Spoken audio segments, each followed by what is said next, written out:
In this video for section 12.1, we're going to talk about a procedure that we can do after we've done the ANOVA test and rejected the null hypothesis.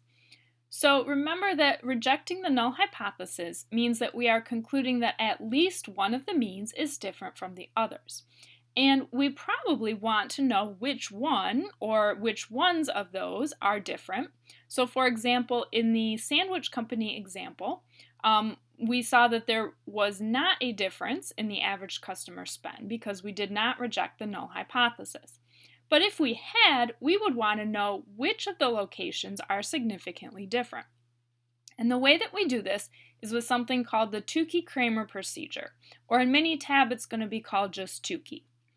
So we're going to look at an example here. This is example 12.2 from the book. It says Digitron makes disc brakes for automobiles, and they are testing 4 brake systems to determine if there is a difference in the average stopping distances among them.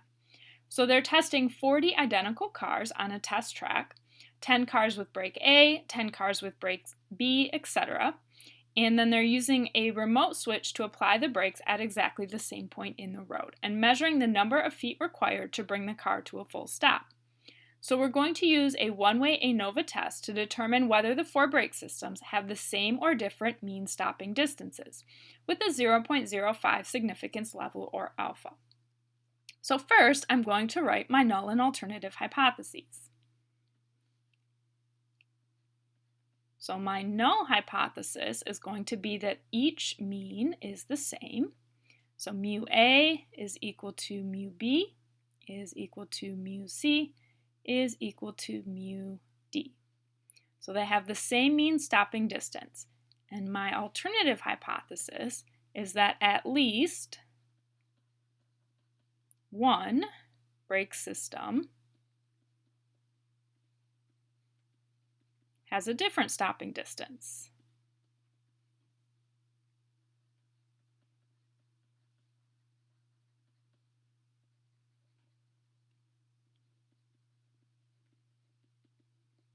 Or sometimes they will say at least 2 have different mean stopping distances. That means that 2 of them are different from each other, or we could say that at least 1 is different from the rest. You'll see both wordings. So those are my null and alternative hypotheses. Now I'm going to run my ANOVA test. So I have the data entered into Minitab here. This spreadsheet can be found on Blackboard, this Minitab worksheet. So what I'm going to do is go to Stat and go down to ANOVA and over to One Way. And then remember, I need to change this to response data are in a separate column. Click in the responses box and then select the columns that I want to use. I'm not going to select the car column because that's just the car number, but I'm going to select the 4 columns that represent each of the 4 different brake types. Now I'm going to click on this comparisons button. What I need to do here is enter the error rate for comparison. I need to enter my alpha level as a percentage. So my alpha in this problem was 0.05, so I'm going to put 5 here, or I don't need to put it because it's already there. But if I had an alpha of 0.01, I would enter 1. An alpha of 0.10, I would enter 10. Then I need to check the Tuki box. And then I can click OK, and click OK again. So here is my Minitab output. I'm going down to the analysis of variance table. I see my F value and my P value. My F value is 3.89, so you're going to need that for the homework, usually. And my P value, which is going to tell me whether or not I reject the null hypothesis, is 0.017.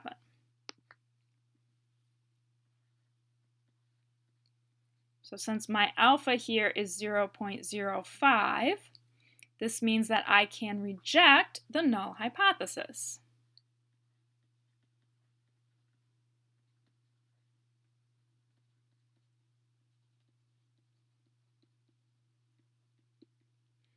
And I can conclude that at least one brake system has a different mean stopping distance. So I have evidence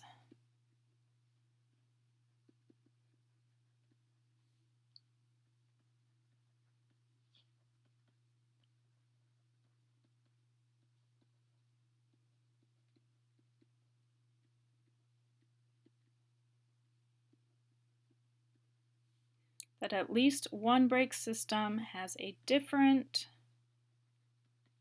mean stopping distance. So the question is, which one or which ones? So going back to Minitab, I'm going to look for the results of my Tukey analysis here. So it's towards the bottom. There's the Tukey pairwise comparison section.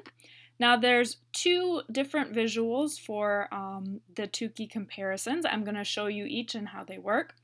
This first one is this table, and what it says is that means that do not share a letter are significantly different. So what I'm looking for in this table is the blank spaces. The blank spaces match up to show ones that are significantly different. So this table tells me that brake C and brake A are significantly different from each other. All the rest are the same. So A is the same as B and D, C is the same as B and D. The only difference is between brake C and brake A. This one I think is a little bit more confusing, especially since we have letters to represent our brakes, and so the groups, it just kind of makes it a little bit confusing.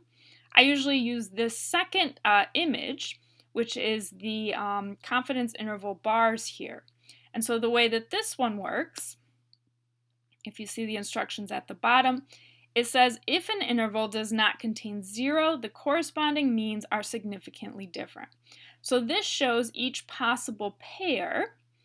So we have 4 brake systems being tested, so that makes 6 possible combinations: A with B, A with C, A with D, B with C, B with D, and C with D. And then what I'm looking for is ones that do not go through this green dotted line.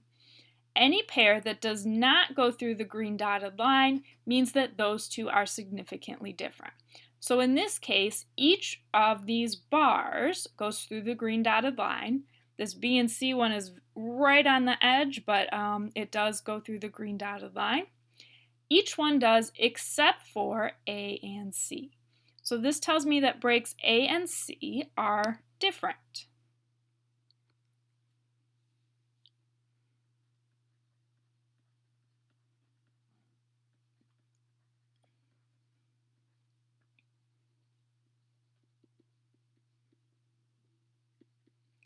Now, if I look at back at the Minitab output, I can see the actual values back up here for the means. They're in this means table. And I see brake A has a mean of 272, and brake C has a mean of 262. And brakes B and D are in the middle. So what this tells me is that brake C with a braking distance of 262 and brake A with a braking distance of 272, those are distances in feet, are the most different pair. And so that difference is the only one that is significantly different in this table. So remember, with braking distance, we want a smaller number because we want to be able to brake more quickly. That's the ideal situation. So this is telling me that brake C is a significantly better brake than brake A. So C is better because it has a significantly shorter braking distance than brake A.